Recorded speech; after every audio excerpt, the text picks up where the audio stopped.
That was our 32 ounces of grape tomatoes, and now we're adding half a diced onion all into our air fryer. This is a super easy and super delicious winter meal. We're gonna add 1 bulb of garlic. Smells so good already. And then on top of all that deliciousness, I have 1 bell pepper that I cut into little slivers. We're adding that right on top with our tomatoes, our onions, and our garlic. Ooh, ooh, ooh. Now we're gonna add some fresh basil, and we're just gonna clip some little leaves of basil right into our air fryer. This is such an easy and delicious way to make a fun winter meal. I absolutely love using my air fryer for everything, and this is no exception. I think that's plenty of basil in there. We'll kind of just get a little bit more spread out. So look how beautiful and fresh this looks. Yum. We are gonna season this up with a little bit of salt, but if you're worried about sodium, you can skip the salt, but I am not, so I like extra salt. We're gonna add some black pepper. I'm gonna open this one a little bit more because I like my pepper. Every savory dish I make needs pepper. Now I'm gonna add some Italian seasoning, and this perfect pinch one is absolutely delicious. And I know it might seem like I'm over seasoning, but trust me, I like my stuff seasoned well. You can adjust to your liking. You can add or subtract any of the seasonings because I am going to add some red pepper, which I know can be a little bit hot for people, but I like the heat, so we're adding it to this beautiful winter meal.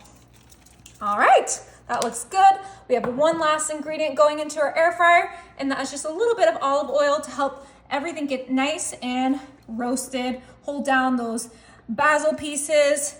Okay, that looks beautiful, right, babe? Oh my goodness, I'm excited. I am too. All right, we're gonna put this all in our air fryer. We're gonna turn this on. We're gonna have the air fryer. We're gonna do the temp to 350. And then we're gonna put this in for 15 minutes. Ooh, I cannot wait. Ooh, all right, the 15 minutes is up. Let's go ahead and check out. Oh, look how beautifully roasted our tomatoes, our bell pepper, our onion, our garlic is. All right, we're gonna go ahead and take this to our stove.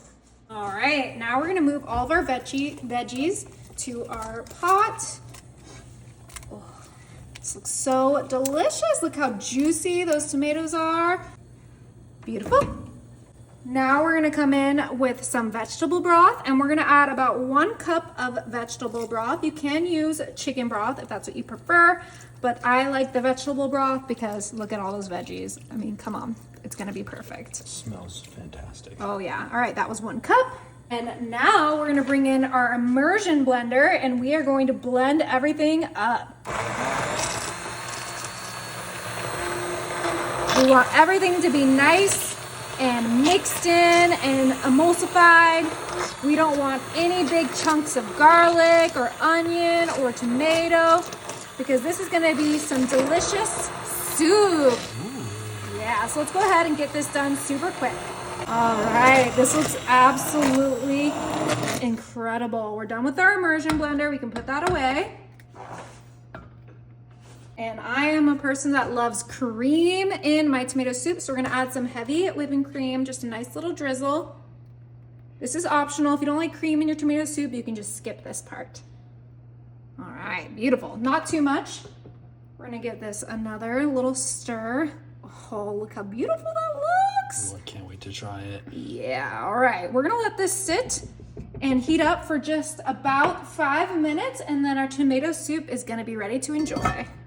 Oh my, it is soup time. Oh, so steamy and delicious. All right, it is time to serve this up. I wish I had some croutons, but I'm fresh out. So we're just gonna serve it as is. Sorry, we can order a baguette. Oh, it looks so good. All right. And I forgot to mention, but if you don't have an immersion blender, you can just put this in a regular blender.